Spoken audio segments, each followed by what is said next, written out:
Hello my friends, Jacob's here one more time. Thank you for pressing the play button, for spending a little quality time with me.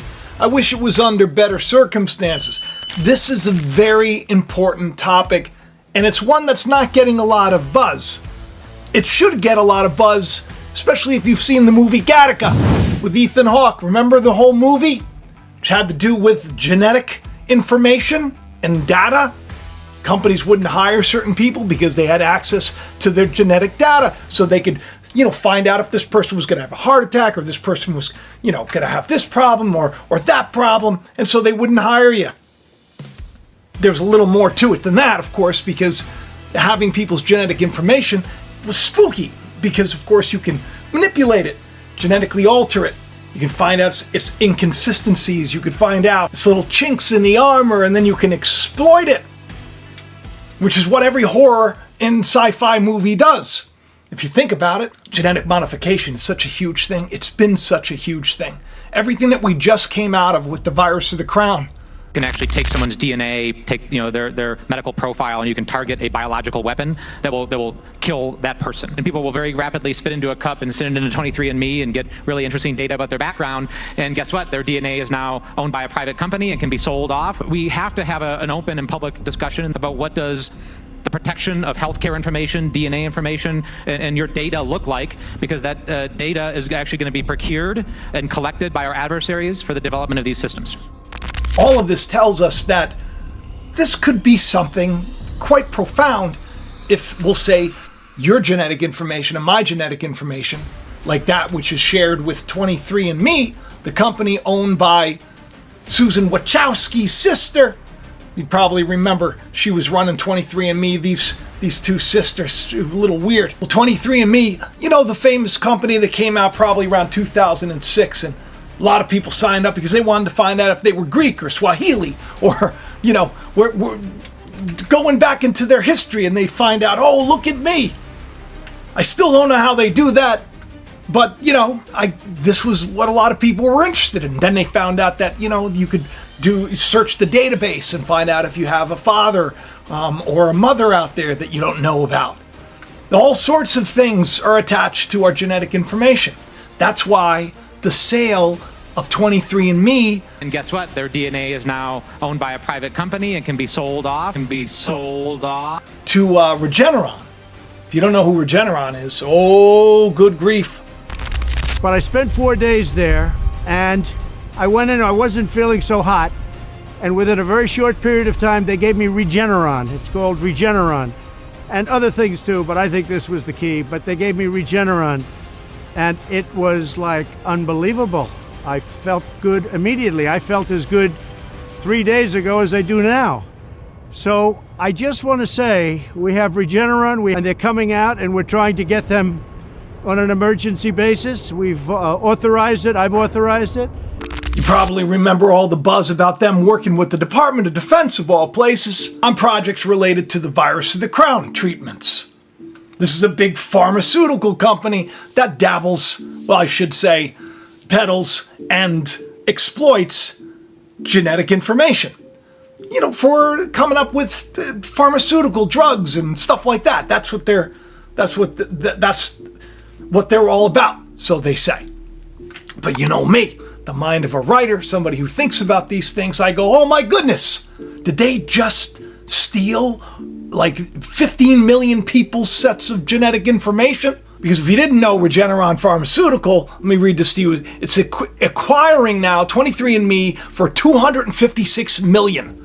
That's right, through a bankruptcy auction, following 23andMe's filing for Chapter 11, which you probably remember, I did a show about this back in the day. In fact, I titled the show DNA Heist. Yeah, and I warned about how, our genetic information, if it gets into the wrong hands, it could be exploited. Like, for example, if we're in a sci-fi scary horror movie and, a nefarious company just purchased the genetic information of 15 million Americans, the movie could go that it would search and research and find ways to, create viruses that only target certain groups. Like what happened to 23andMe when they had that huge hack. That huge hack that they found out was targeting Ashkenazi Jews and Chinese. That these hackers, they were looking for that particular set of information and stole it. And there was a bounty that was paid on it. The whole thing was weird and was sus. And I had vibes that perhaps this could be linked to something in the future. That's why I came up with the show. And ironically, that show came out exactly 8 months before the news of Regeneron Pharmaceutical purchasing 23andMe. There was a leak. 23andMe, they actually agreed to pay $30 million, a settlement over a data breach. Check this out. Okay, they got the code, they got your code, they got all your information, they got your name, they got where you live, they got your social, they got whatever they got, right? They got everything on you. And somebody came in there, group came in there, and stole it. And then they hid that they stole it. Okay, 23andMe. That's as the story goes. The ancestry and genetics testing company had to agree to pay $30 million. Pretty much they're wrong. Now here's where it gets spooky, right? Because July 28th, 2020, I did a video where I had a visitor who came on and warned us all. It was unexpected. It was like a very spooky thing, but it warned us of people taking DNA and using it to create like bioweapons or like creatures from the abyss, right? It's seriously this. That's right. That's right. This glass. That's right, DNA. What you gonna do with that there mason jar besides looking like some kind of Yankee who doesn't know you should be bottling preserves in it and not drinking your fancy schmancy almond milk out of it? What's wrong with you New Yorkers? I'm gonna put it in the sink and wash it. What, so the Illuminati can grab it and create a bioweapon out of it and turn you into some kind of granola-loving zombie? Here, take this. Okay, this feels a bit excessive, though. Put it in there! You spelled hazard wrong. Drinking out of a mason jar. What are you, a mason? You Freemason? Or you just a silly willy capilli? Alright, it's just... I think you're being a little kookadoo. Give it here, thank you, yeah. Because I incinerate this later. Make sure you don't turn into some kind of creature from the abyss. What? To see the news that there was a big data breach, you think to yourself, well, what are they doing with it? And then you say, oh, well, maybe they're just, they're trying to just give out the information and sell it so people can, give you a call on the phone and tell you, oh, we can resolve your tax issue and, scam you. Or maybe there's a little bit more to it, because turns out they weren't just stealing everybody's DNA. They were looking for a specific group of people. They were looking for Ashkenazi Jews and Chinese, specifically. They were targeted. These two groups of targeted out of everybody else. Now, before you all start saying, Jacob, I hear what you're saying that this is, scary and that we should be concerned and that maybe now they're going to be like viruses that are created and people are going to be targeted and information is going to be exploited. And I'm not saying that at all, because according to the sale, that still has to be approved. Well, it's under strict guidelines. And of course, they would never break something like that or, not stick to the rules or, have the Department of Justice come after them for maybe like fraud or anything, like some unfounded rumblings of that happening in the past. Really, it hasn't been founded, but there's been some rumblings about it and they've been investigated. But you probably remember the monoclonal antibodies. Remember that was the big thing by Regeneron, right? You probably remember Joe Rogan and all them talking about it, and really it pumped everything up. Well, they were very connected to, the Department of Defense on this. They were given $450 million from the DoD in collaboration with the Biomedical Advanced Research and Development Authority, DARPA. Yeah, DARPA. It's like all the dark ops going down. Clearly, this has to do with the defense of the United States of America. So maybe it's a good thing that Regeneron's got its hands on everybody's genetic information. If you signed up for 23andMe, just so you know, now they could use your information, but according to the sale and the strict rules and the strict guidelines where things like that won't be exploited, and you don't have to worry, because of course nobody ever in the history of business pursued things being fueled only by greed and didn't really care about the rules or care about the cost.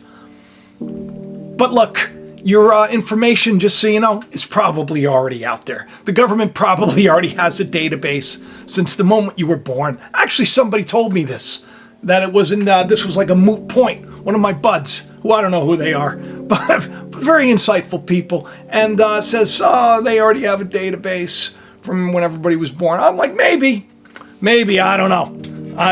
But I'll tell you one thing, I find it weird. Because it's exactly 8 months from my video. The video where I reminded everybody how I had someone who came on the show and warned me personally about this, genetic stuff going on in the future. That's right. This glass. That's right, DNA. What you gonna do with that there mason jar besides looking like some kind of Yankee who doesn't know you should be bottling preserves in it and not drinking your fancy schmancy almond milk out of it? What's wrong with you New Yorkers? Oh, we love the people that come by and visit on the show. If you think I should do another skit where I play these little characters just to make people laugh, I like to make people laugh. Let me know in the comments section if you want to see. I got a playlist of all this goofy stuff. Hey, by the way, if you didn't see my last show, you really should, because the ship that crashed into the Brooklyn Bridge, it was ironically connected to another ship that crashed, and I did a whole show, and well, just listen. The chances of this happening very slim. We have a bridge that's hit by a ship, the bridge collapsed. Now we have a bridge, the Brooklyn Bridge, not the Baltimore Bridge that collapsed, hit by a Navy vessel, and the vessel collapsed. Between the two of them, there is exactly 1 year, 1 month, 22 days. From March 2024, where I did this video, see the broken bridge? That almost looks like the Brooklyn Bridge. I almost jumped out of my skin when I looked at the thumbnail. I was like, the Brooklyn Bridge. 1 year, 1 month, 22 days ago, 11/22. I put a test out on 11/11/2024 where I'm getting all kinds of bridge vibes. Remember the Rainbow Bridge? The one that happened at 11/22 on 11/22? What are the odds? It was 1 year, 1 month, 22 days exactly from when the Mexican vessel hit the Brooklyn Bridge. Just strange, because bridges are significant. So significant that you'll see right there on November 11th, there's the 11/11/2024, I put this little thing out, little test out. I said, I'm getting all kind of bridge vibes today. Remember the Rainbow Bridge car explosion in 11/22? Almost like it was a moment that could predict the future moment. Well, will we hear of a literal or a political bridge being destroyed, or is it just the fiction writer and me from 6 months and 6 days ago? Bridges. You got a bridge to burn, or are you going to build a bridge? We got 2 roads. What road are we going to take? I don't know. I put it together in a little short so that people would see it. I mean, it's like it blows my mind how this happens again and again and again. And here I am doing a video about DNA being heisted, or I should say auctioned off. 8 months after a video I do about DNA being heisted and worrying about what could be done with that genetic material. Anyway, you got to tell me. Don't stress about it if you sign up for 23andMe. Probably nobody cares about you. All right? Probably nobody cares about me. Really, they're just trying to figure other things out. We'll put it that way. Or why don't we say that the whole database all of a sudden, something happens and it just disappears. Something goes haywire, and then you don't got to worry about it at all if you're going to lose sleep over it. I don't know. This is something that I wanted to cover, and like I said, it would make a great movie. So why not take the news that's in the news today and we'll expand upon it, we'll speculate, and we'll have a little fun. Don't stress about it. I just got the mind of a writer, and I like movies, you know. And Gattaca was a good movie. If you haven't seen it, you should probably check it out. Having people have your genetic information, maybe not so good. All right, I love each and every one of you. Will you do me a favor? Will you click the like button? Will you share the video around? Will you make sure you're subscribed to the channel? And any way you can support the channel, whether it's through PayPal, you sign up for Patreon. We're about to do our Zoom again. You can sign up down there. You get the truly free home products, all the toxin-free products. You get some of the merch. You want to get the merch. You want to get some coffee cups, all the things. They're in the description of the video. That's what you can do. It's appreciated. It's the only reason why I can still do this. It's because of you. You know, if you haven't done it yet, and you've always wanted to, go ahead, go for it. Use code Jacob if you go to Truly Free, and have the best day ever. I love each and every one of you, and I'll talk to you soon. Watch your DNA. Bye-bye.